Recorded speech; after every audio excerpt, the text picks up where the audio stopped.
Nous abordons maintenant la deuxième moitié de ce chapitre où nous allons parler de matrices et de systèmes linéaires. Cette deuxième moitié est indépendante de la première, et la partie sur les matrices restera assez modeste puisqu'un chapitre entier sera consacré plus tard exclusivement aux matrices. Nous allons nous contenter de donner des définitions et opérations élémentaires et de voir en quoi les matrices peuvent être utiles pour résoudre des systèmes linéaires. Commençons par donner la définition de matrice qui est, au bout du compte, la même que celle de famille de complexes indicée par deux entiers que nous avons déjà rencontrée dans la définition de somme double précédemment. Donc une matrice à n lignes et p colonnes, c'est une famille d'éléments de K, K étant pour nous soit l'ensemble des réels, soit l'ensemble des complexes. Cette famille étant indicée par deux entiers I et J. I va représenter le numéro de ligne, qui va être compris entre 1 et n, et J le numéro de colonne entre 1 et p. Nous pouvons donc représenter une matrice dans un tableau, à ceci près qu'ici, il n'y a pas de ligne il n'y a pas de trait délimitant les lignes et les colonnes dans ce tableau. Nous nous contentons d'écrire les coefficients ligne par ligne, et nous encadrons le tout par des parenthèses. Nous prendrons l'habitude de nommer par des lettres majuscules les matrices, donc ici grand A par exemple, et avec la minuscule correspondante, nous notons les coefficients. Donc si grand A est une matrice à n lignes et p colonnes, ses coefficients vont être notés petit a ij, avec i allant de 1 à n comme numéro de ligne, et j numéro de colonne de 1 à p. La matrice grand A est donc dessinée dans ce tableau en bas. Dans la première ligne, nous avons donc tous les coefficients dont le premier indice est 1, donc de A11 jusqu'à A1P. Deuxième ligne qui n'est pas détaillée ici, des coefficients dont le premier indice est égal à 2, donc de A21 jusqu'à A2P, etc. jusqu'à la dernière ligne. Nous pouvons d'ailleurs de cette matrice extraire des lignes et des colonnes. Si I est un numéro de ligne compris entre 1 et n, la ième ligne de A est une matrice qui contient une seule ligne, dont tous les coefficients sont les AI1 jusqu'à AIP, donc premier indice égale à I, puisque ce sont les coefficients de la ième ligne. De même, si J est un numéro de colonne compris entre 1 et P, la jème colonne de A est une matrice, donc colonne, à une seule colonne, qui va avoir n lignes, et qui est constituée des coefficients A1J jusqu'à ANJ. Par exemple, la matrice grand A égale en ligne à 2, 3, moins 1, 0, 7, moins 5 est une matrice à 3 lignes et 2 colonnes. Il arrive, même si ça n'est pas obligatoire, que l'on puisse définir les coefficients d'une matrice en fonction d'une formule dépendant du numéro de ligne et du numéro de colonne. Par exemple, la matrice des I fois J quand I varie de 1 à 2 et J varie de 1 à 4, et la matrice qui a 2 lignes et 4 colonnes, dont chaque coefficient est égal à son numéro de ligne multiplié par son numéro de colonne. Dans la première ligne, nous avons donc les coefficients 1, 3, 4, et dans la seconde ligne, les coefficients 2, 4, 6 et 8. Donnons quelques notations universelles. Si nous prenons l'ensemble des matrices ayant n lignes et p colonnes, à coefficient dans K, alors cet ensemble est noté m indice np de K. Donc n, premier indice pour le nombre de lignes, p pour le nombre de colonnes, K pour l'ensemble dans lequel vont se trouver les coefficients, et puis ici un m pour indiquer qu'il s'agit de matrices. Si une matrice a un nombre de lignes égal à son nombre de colonnes, alors cette matrice est dite carrée, et nous ne parlerons plus de la taille de la matrice, qui est toujours nn, mais on parlera plutôt de l'ordre de la matrice, égal à n. L'ensemble des matrices carrées d'ordre n est noté m indice n de K. On pourrait très bien le noter m indice nn de K en référence à la première notation que nous venons de voir, mais l'habitude est de ne noter qu'une fois l'indice n pour alléger les notations. Par exemple, si je reprends la matrice précédente, la matrice 2, 3, moins 1, 0, 7, moins 5, c'est une matrice de M, 3, 2, de R. Si je prends la matrice grand B égale à 2 plus i, 1, 1 moins i et 2i, c'est une matrice carrée d'ordre 2 à coefficient complexe, donc c'est une matrice de M2 de C. Alors nous pourrions toujours dire que la première matrice grand A est à coefficient entier et dire qu'il s'agit d'une matrice de M32 de Z, c'est possible, mais l'ensemble des entiers n'a pas les mêmes propriétés algébriques que l'ensemble des réels et l'ensemble des complexes. En particulier, tous les éléments non nuls n'ont pas d'inverse. 2 n'a pas d'inverse entier. L'inverse pour la multiplication de 2 et 1/2, ça n'est pas un entier. Ainsi, au programme, nous n'étudierons que des matrices dont les coefficients sont pris dans R ou dans C, car le fait que les réels et les complexes aient des propriétés algébriques supplémentaires va impliquer que les matrices à coefficients dans ces ensembles vont également avoir des propriétés plutôt sympathiques, ce qui n'est pas le cas des matrices à coefficients dans Z. Maintenant, quand une matrice est à coefficient dans Z, elle est évidemment aussi à coefficient dans R, donc dire que la matrice grand A est à coefficient réel ne pose pas de problème. Nous pouvons remarquer aussi la chose suivante, les réels étant inclus dans les complexes, toute matrice à coefficient réel est aussi une matrice à coefficient complexe, et donc l'ensemble MNP de R est inclus dans l'ensemble MNP de K. Certaines matrices ont des formes particulières, et nous allons en voir ici quelques exemples dans ces définitions. Tout d'abord, une matrice qui n'a que des coefficients nuls est appelée matrice nulle. Elle peut avoir une taille quelconque, même si, dans la définition que nous prenons là, nous considérons que la matrice nulle, nous considérons plutôt des matrices nulles carrées. Mais il existe aussi des matrices nulles qui ne sont pas carrées. En tout cas, la matrice nulle d'ordre n est la matrice dont tous les coefficients sont nuls, c'est donc la matrice de coefficient 0 lorsque i et j vont de 1 à n. On la note tout simplement 0, mais si l'on veut vraiment faire référence à sa taille, à son ordre, nous pouvons la noter 0 indice n. Ainsi, 0 indice 2 est cette matrice 2,2 qui ne contient que des 0, et 0 indice 3 est cette matrice 3,3 qui ne contient que des 0. La plupart du temps, nous n'avons pas besoin d'indiquer l'ordre de la matrice, car en fonction du contexte, il n'y aura pas d'ambiguïté et nous saurons tout à fait quelle est sa taille. Deuxième type de matrice particulier, les matrices dites identités. Donc on appelle matrice identité d'ordre n, la matrice carrée d'ordre n, qui contient des 1 sur la diagonale et des 0 ailleurs. Nous pouvons donc utiliser un symbole que nous reverrons très fréquemment au cours de cette année et que vous pouvez d'ores et déjà retenir, qui s'appelle le symbole de Kronecker. Il s'agit de la lettre grecque minuscule delta avec deux indices i et j, et donc delta ij, par convention, par définition, est égal à 1 lorsque i est égal à j, et à 0 si i est différent de j. Ainsi, la matrice dont les coefficients sont les delta ij est une matrice dont le coefficient vaut 1 lorsque son numéro de ligne et son numéro de colonne sont égaux, c'est-à-dire que nous sommes sur la diagonale, et lorsqu'un coefficient a des numéros de ligne et de colonne différents, alors il est nul. C'est donc bien une matrice avec des 1 sur la diagonale et des 0 ailleurs. La matrice identité d'ordre n est notée grand I indice n ou id indice n. Par exemple, la matrice I2 et la matrice que l'on voit ici, avec des 1 sur la diagonale et des 0 en dehors, et c'est une matrice d'ordre 2. Pareil pour la matrice I3. Alors souvenons-nous du dessin que nous avons déjà fait dans la partie sur les sommes doubles. Lorsque nous avons un tableau de cette forme-là, donc ici une matrice carrée, nous pouvons répartir ces coefficients en 3 zones.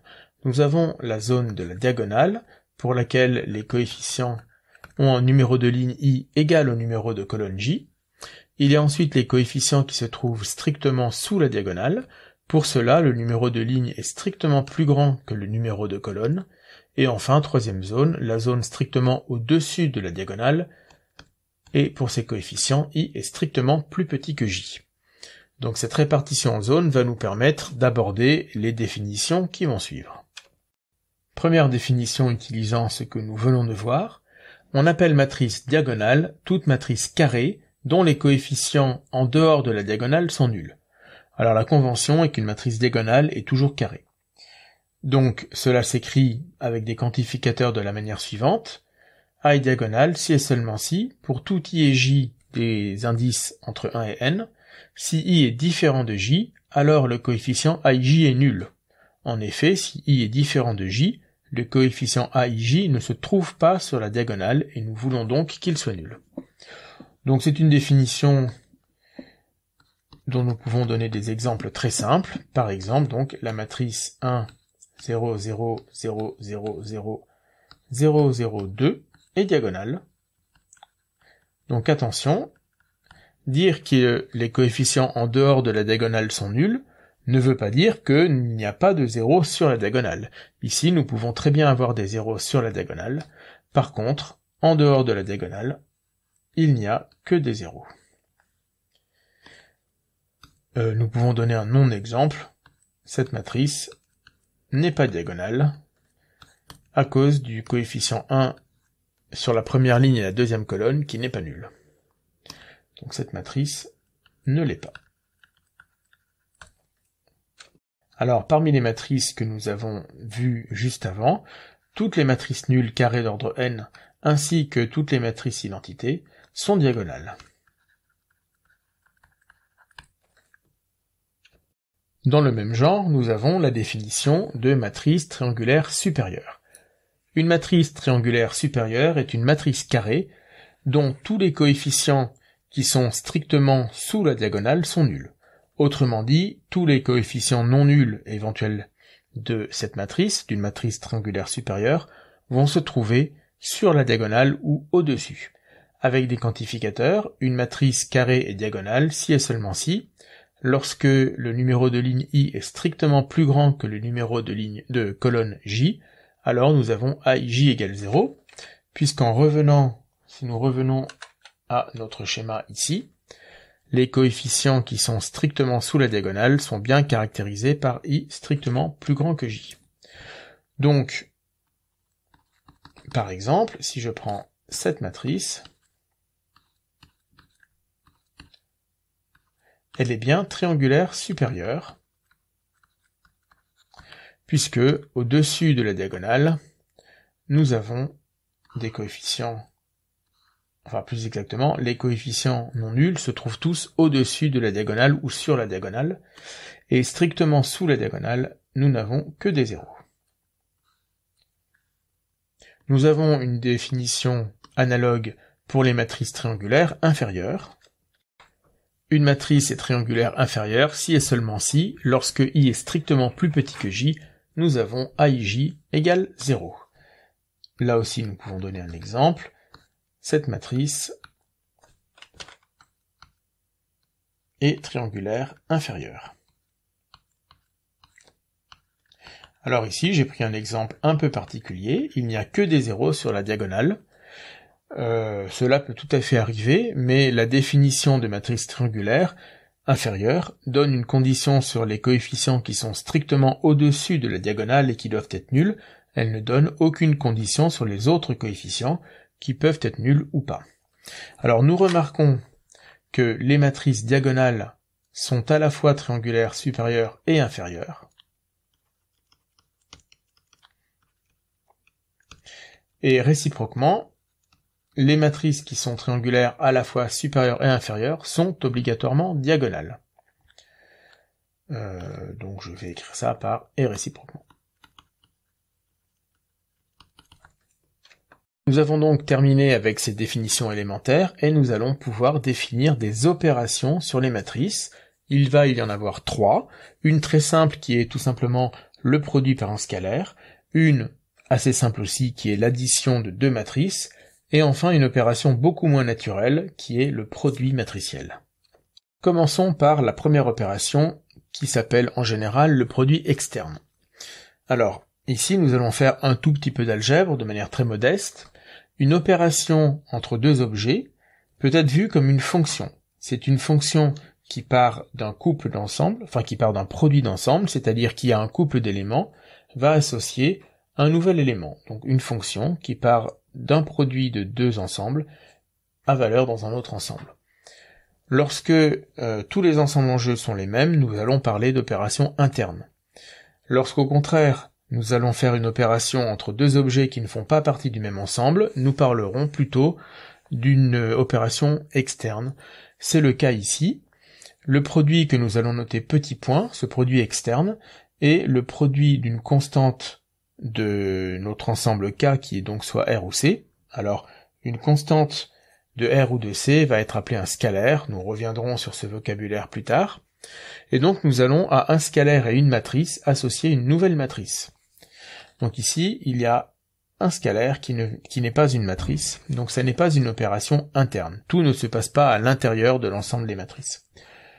Cela dit, même si la définition ici algébrique peut paraître un peu compliquée, c'est une opération très simple. À une constante et une matrice, une constante lambda et une matrice de coefficients a, i, j, nous associons une matrice dont les coefficients sont les lambda a, i, j. Donc sur un exemple, tout va devenir clair et simple. Le produit externe de 2 et de la matrice en ligne 1, 2, 3, 4, moins 1, 0, et tout simplement la matrice où je multiplie tous les coefficients par 2, donc c'est la matrice en ligne 2, 4, 6, 8, moins 2, 0. Alors l'opération ici est notée avec un point, c'est une notation assez standard, mais en général on ne l'écrit pas. C'est comme lorsque vous multipliez des réels entre eux, la multiplication chez les réels a un symbole qui est une croix, mais lorsque vous écrivez A fois B, très souvent, vous vous contentez d'écrire AB, les lettres A et B, l'une à la suite de l'autre, sans mettre entre les deux le symbole de l'opération. C'est ce qui va se faire quasiment tout le temps ici. On donne un nom petit point, un symbole donc à cette opération, mais en général on ne l'utilise pas. Donc vous voyez que cette opération est la même que la multiplication d'un vecteur de R3 par une constante, à ceci près qu'ici une matrice peut être vue comme une juxtaposition de plusieurs vecteurs. Ici nous avons une matrice à 2 colonnes, nous pouvons voir ça comme 2 vecteurs, et quand nous multiplions cette matrice par 2, c'est comme si nous multiplions chacun de ces vecteurs par 2. Deuxième opération, l'addition. Cette fois-ci, il s'agit d'une opération dite interne, puisque à deux matrices de taille np, nous allons associer encore une matrice de taille np. Donc tout simplement, si nous prenons une matrice de coefficients aij et une matrice de coefficients bij, nous allons définir la somme de ces deux matrices comme étant la matrice dont les coefficients sont les aij plus bij. Vous remarquerez qu'ici, pour alléger les notations, je n'ai pas écrit en indice les coefficients i et j qui vont de 1 à n et de 1 à p. Il n'y a pas d'ambiguïté, c'est pour ça que je ne les ai pas écrits, puisqu'ici nous avons bien dit que toutes les matrices sont dans MNP de K, donc il est clair que chaque matrice a n lignes et p colonnes. C'est un abus de notation assez standard de ne pas noter en indice systématiquement les ensembles de variations du numéro de ligne et du numéro de colonne lorsqu'il n'y a pas d'ambiguïté. Donc là encore, cette opération est quelque chose de très simple. Par exemple, si je prends la matrice 2, 3, 1, 2, 0, 4, et que je lui additionne la matrice 1, 0, moins 2, 4, 5, moins 6, je vais tout simplement, un peu comme pour une somme de vecteurs, je vais faire la somme des coefficients qui se trouvent au même endroit, à la même place dans la matrice. Donc ici je vais faire 2 plus 1, 3, 1 plus 0, moins 2, 7, encore 7, et moins 2. Donc il n'y a rien de compliqué ici. Attention tout de même qu'on ne peut pas additionner des matrices qui ne sont pas de même taille. Par exemple, si je prends cette matrice 2, 2, et que je veux lui additionner une matrice ayant 3 colonnes et une ligne par exemple, alors on va prendre 3 colonnes et 3 lignes,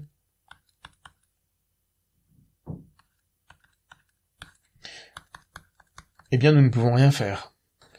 Il n'existe pas d'addition entre deux matrices qui ne sont pas de même taille.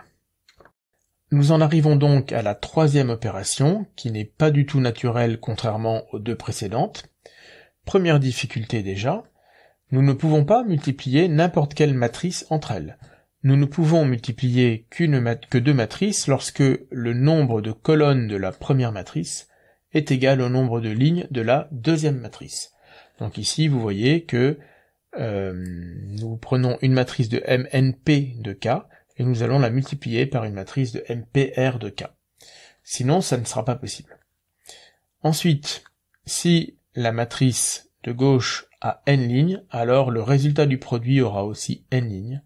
Et si la seconde matrice à R colonnes, alors le résultat du produit aura R colonnes. Tout cela, nous allons le revoir sur des exemples. Enfin, lorsque nous prenons donc une matrice de coefficients AIJ et une matrice de coefficients BIJ, la définition est que le produit de ces deux matrices est une matrice à n lignes R colonnes, dont le coefficient IJ a cette expression, qui peut paraître un peu compliquée, et que nous allons décrypter tout de suite. Donc pour bien comprendre ce produit, je vais commencer par multiplier deux matrices très simples sur un exemple. Je vais prendre une matrice à 2 lignes et 2 colonnes. Donc ces coefficients vont être notés A11, A12, A21, A22. Et je vais la multiplier par une matrice qui doit donc avoir autant de lignes que la première de colonne. Donc forcément cette matrice aura 2 lignes. Et je vais la prendre avec 3 colonnes. Je vais donc appeler B11, B12, B13, ces coefficients pour la première ligne. Et donc B21, B22 et B23, ces coefficients pour la deuxième ligne. Alors vous remarquerez qu'ici, j'ai disposé les matrices d'une manière un peu particulière. C'est comme ça que l'on apprend le produit de matrice. Donc je vais aligner le résultat avec les deux matrices que j'ai posées là. À savoir que la première ligne de mon produit va être tout à fait alignée avec la première ligne du membre de gauche du produit. Et nous avons la même chose pour la deuxième ligne. Et nous allons aligner les colonnes du produit avec les colonnes du membre de droite du produit, c'est-à-dire la matrice B. Le produit de ces deux matrices aura autant de lignes que la matrice de gauche, le membre de gauche, et autant de colonnes que le membre de droite. Elle aura donc 2 lignes et 3 colonnes. Nous retrouvons ces 6 coefficients ici aux intersections entre les lignes que j'ai tracées en pointillé. Donc ici, dans ces cases, il va falloir calculer ces 6 coefficients qui vont être les coefficients de mon produit. Alors, je vais m'occuper du premier coefficient ici que je vais appeler petit x.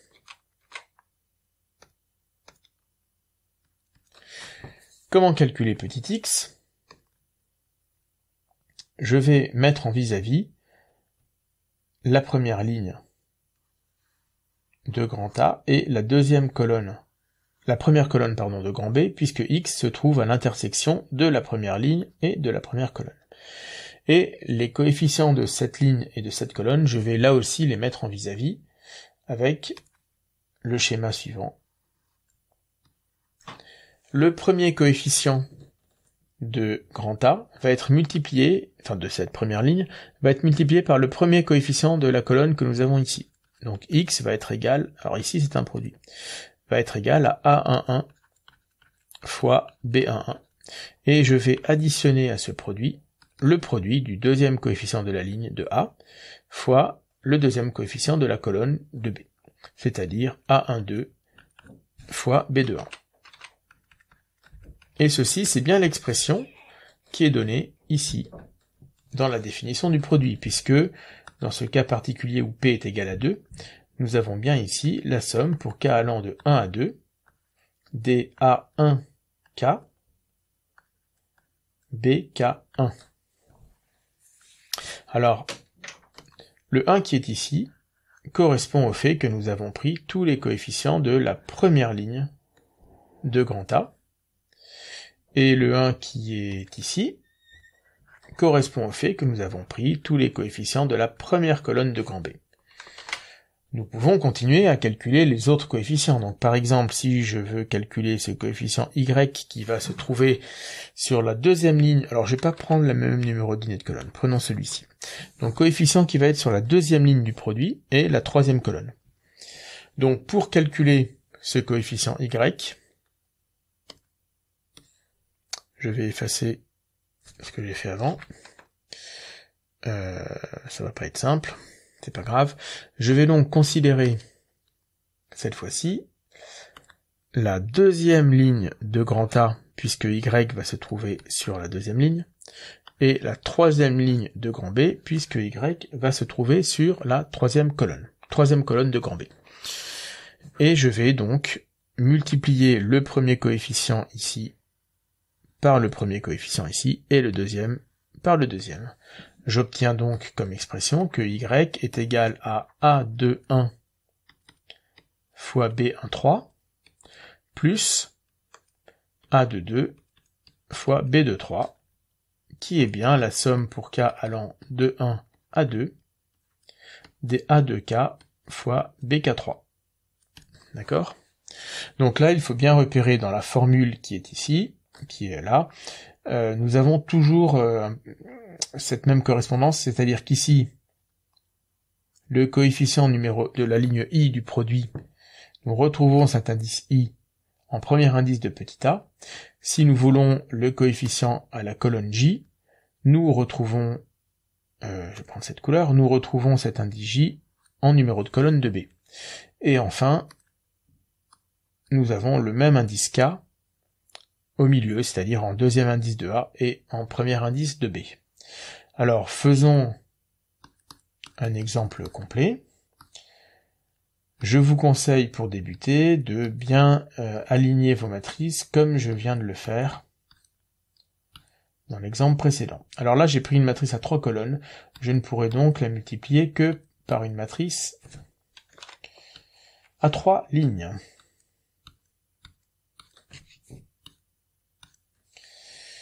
Commençons par le premier coefficient en haut à gauche. Ce premier coefficient va être égal à 1 fois 1, plus 3 fois moins 2, plus 0, donc moins 5. Le coefficient en bas à gauche sera égal à 2 plus 8, plus 0. En haut à droite, nous aurons 2 plus 12, plus 10, donc 24. Et en bas à droite, 4 moins 16, donc moins 12, plus 12, 0. Alors, cette présentation un peu où nous décalons le membre de droite n'est à utiliser qu'au brouillon, elle ne doit pas apparaître sur vos copies. Au propre, on écrirait directement le produit sous la forme suivante, 1, 2, 3, moins 4, 5, 6 fois 1, moins 2, 0, 2, 4, 2 égale moins 5, 10, 24, 0. Ce produit a un certain nombre de propriétés que nous allons énumérer après, mais il est également plein de pièges. Alors, premier piège déjà, nous ne pouvons pas multiplier n'importe quelle matrice par n'importe quelle autre.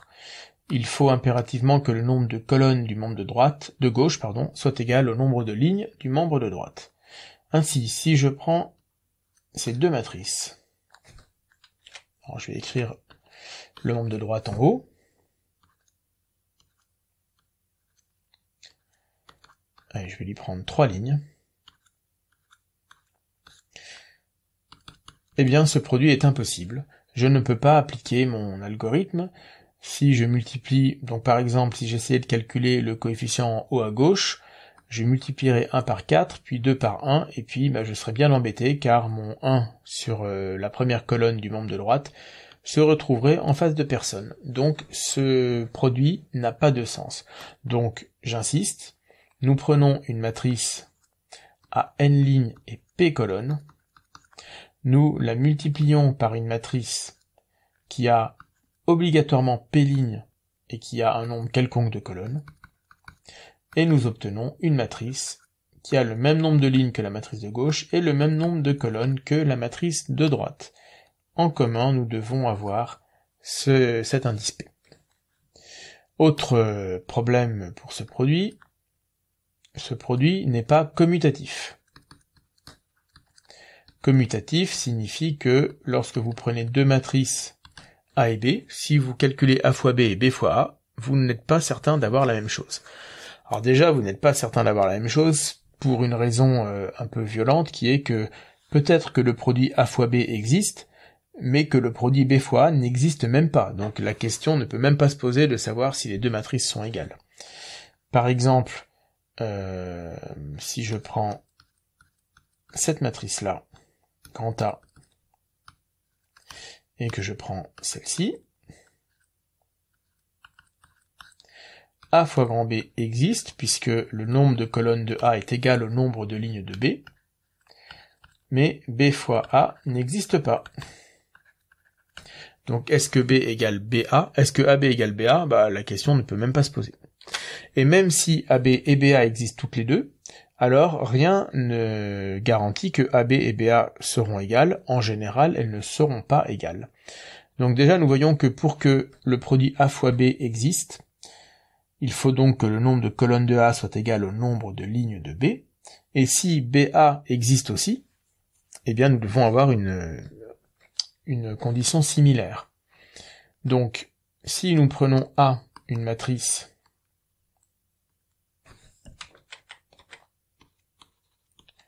de taille NP, pour que AB et BA existent, il faut que B soit de taille Pn.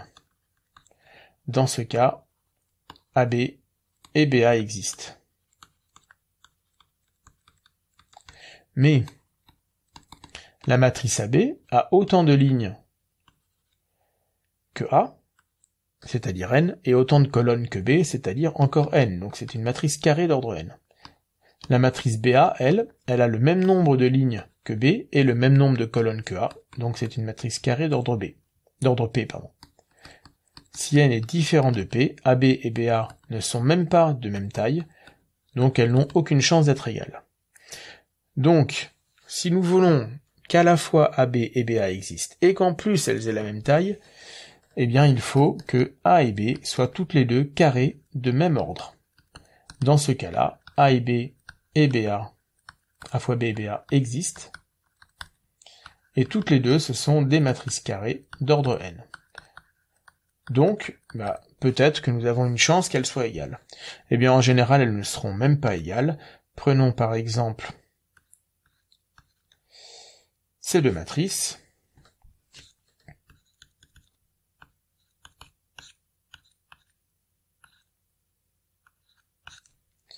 Si nous calculons A fois B, nous obtenons la matrice qui a pour première colonne 1, 0 et pour deuxième colonne 2, 6. Je vous laisse le vérifier. Et si nous calculons le produit B fois grand A, nous obtenons la matrice 1, 0 et 4, 6. Pardon, et 0, 6, autant pour moi, qui n'est donc pas égale à la matrice AB. Et en fait non, c'était bien 4, 6, mais ça n'est toujours pas la matrice AB. Alors des produits qui ne sont pas commutatifs, c'est assez fréquent, mais finalement, si vous regardez les produits que vous connaissez au lycée, il n'y en a pas qui ne sont pas commutatifs, en tout cas il n'y en a pas de très simple. Si vous regardez le produit naturel, enfin le produit habituel entre des complexes ou des réels, ils sont toujours commutatifs. Donc c'est un produit qui est assez intéressant pour ça. Il a encore une autre propriété assez troublante aussi. Nous pouvons avoir deux matrices nulles dont le produit est nul. Par exemple, si je prends la matrice 0, 1, 0, 0 et que je la multiplie par la matrice 1, 0, 0, 0, j'obtiens la matrice nulle. Donc il est possible d'avoir deux objets non nuls dont le produit est nul, ce qui est totalement impossible avec deux réels ou avec deux complexes. Cela dit, si vous allez un petit peu chercher auprès des fonctions réelles, vous arriverez à voir que vous pouvez avoir deux fonctions non nulles dont le produit est nul. Autre problème qui découle d'ailleurs du précédent, si vous avez trois matrices ABC et que vous avez AB égale AC, alors B et C ne sont pas forcément égales. On ne peut pas simplifier par la matrice A. Et cela même si A n'est pas nul. Alors évidemment, si vous prenez petit a, petit b, petit c, trois réels, si vous avez petit a fois petit b égale petit a fois petit c, et que A n'est pas nul, vous pouvez simplifier par A et vous obtenez B égale C. C'est impossible avec des matrices, à cause du problème précédent. Nous pouvons d'ailleurs reprendre les deux matrices précédentes,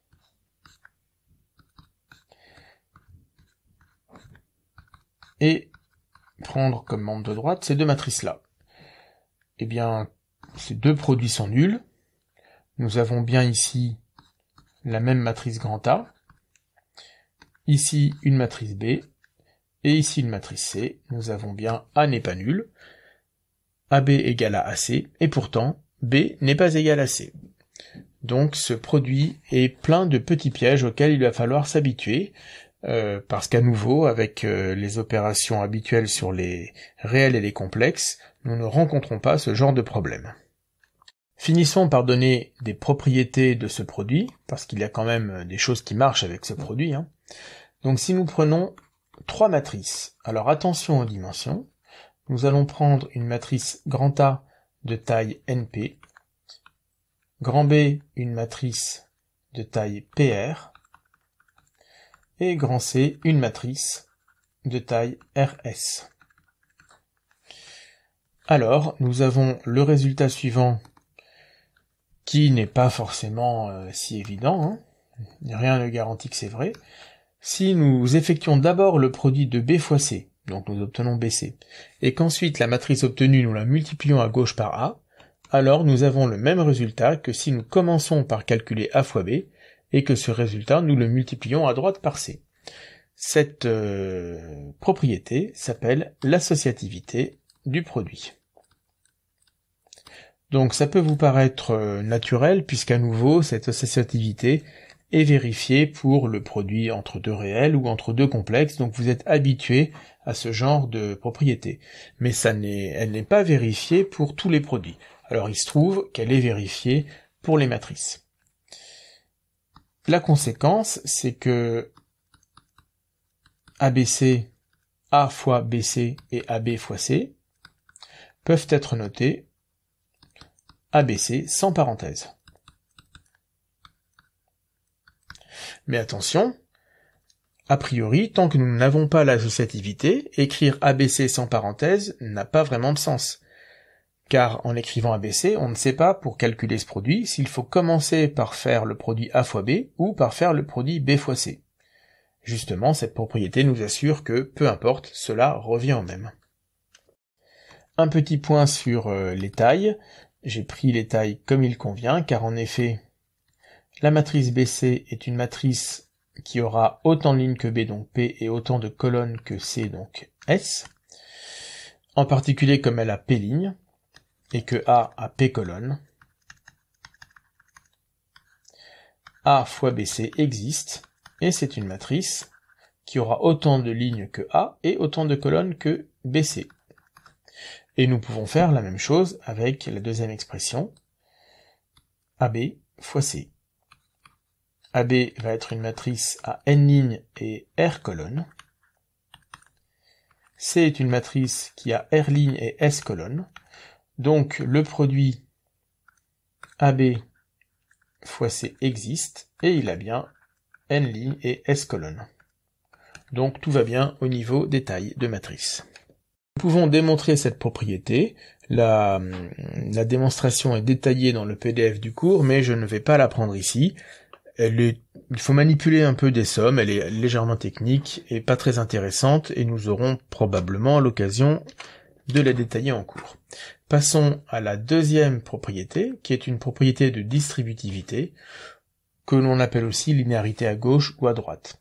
Donc là encore, je vais garder, alors pas tout à fait les mêmes matrices, je vais prendre une matrice A ayant n lignes et p colonnes, et je vais prendre deux matrices B et C, qui toutes les deux vont avoir p lignes et r colonnes. Et je vais aussi prendre une constante lambda dans K. Alors, le produit est distributif par rapport à la somme. Si je multiplie A par la matrice B plus lambda C, je peux distribuer, et j'obtiens AB plus lambda fois AC. Il s'agit aussi d'une linéarité d'un côté. Maintenant, si je prends une matrice D de taille RS, j'ai aussi la même distributivité de l'autre côté, c'est-à-dire que B plus lambda C fois la matrice D est un produit qui peut aussi se distribuer. Cela est égal à BD plus lambda CD.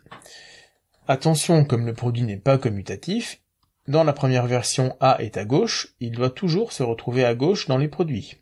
Si vous inversez et que vous mettez A à droite, le résultat risque d'être faux, puisqu'a priori, le produit de deux matrices n'est pas commutatif. Pareil dans la deuxième version, D est à droite, il doit toujours rester à droite dans les produits. Je ne vais pas non plus démontrer ce résultat dans la vidéo. Cela sera fait en détail dans le cours sur les matrices plus tard dans l'année, ou alors en exercice en cours. La vidéo sera assez longue comme ça. Dernier point donc, si nous prenons une matrice quelconque,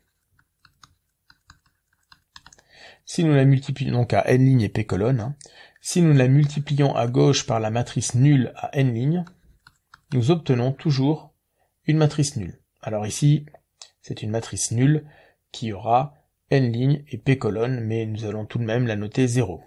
Donc ici, on la note tout de même 0, mais si l'on veut détailler les choses, ce sera une matrice dont tous les coefficients sont nuls, mais ayant n lignes et p colonnes. Même résultat à droite, si nous faisons A fois la matrice nulle d'ordre P, nous obtenons aussi 0.